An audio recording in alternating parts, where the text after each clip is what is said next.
तर शिंदे गटाच्या माजी महिला पदाधिकारी लक्ष्मी ताटे यांना अटक करण्यात आलेली आहे। गांजाच्या तस्करी प्रकरणामध्ये तेलंगणा पोलिसांकडून त्यांना अटक करण्यात आली आहे। पंचवटी परिसरामधून नाशिक पोलिसांच्या मदतीनं ताटे यांना अटक करण्यात आलेली आहे। 190 किलो गांजा जप्त केल्यानंतर दोघांच्या चौकशीतून लक्ष्मी ताटे यांचं नाव समोर आलं होतं। लक्ष्मी ताटेची पक्षातून आधीच हकालपट्टी झाल्याचं त्यानंतर शिंदे गटाकडून स्पष्टीकरण देण्यात आलंय।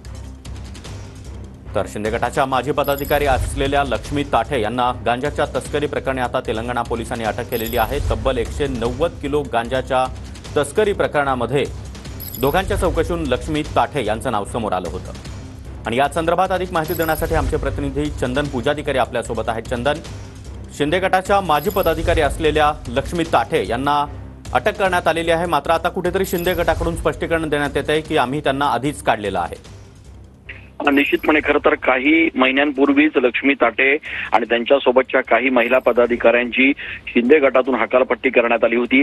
नाशिकमध्ये ललित पाटील प्रकरणानंतर खरं तर या सगळ्या विषयामध्ये आणखी सखोल चौकशी पोलिसांकडून सुरू करण्यात आली होती आणि त्यांच्यात काही संशयास्पद नावं जे समोर आले होते त्याच्यामध्ये देखील लक्ष्मी ताटे यांचं नाव कायम चर्चेत आलं होतं।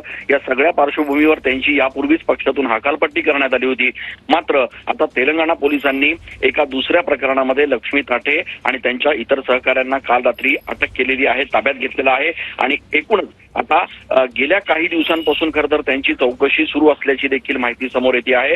या सगळ्या प्रकरणाचे धागेदोरे नाशिक किंवा पुण्यामध्ये जे काही ड्रग्सचं प्रकरण झालं त्याच्याशी काही आहेत का याचा देखील तपास आता सुरू होणार आहे आणि त्या अनुषंगानं आता तेलंगणा पोलिसांच्या नंतर कदाचित महाराष्ट्र पोलीस देखील या संपूर्ण प्रकरणाची नव्यानं चौकशी करू शकतात। त्यामुळे आता येणाऱ्या दिवसात या संपूर्ण प्रकरणाची व्याप्ती नेमकी काय आहे हे स्पष्ट होणार आहे। सागर, चंदन, धन्यवाद या माहितीसाठी।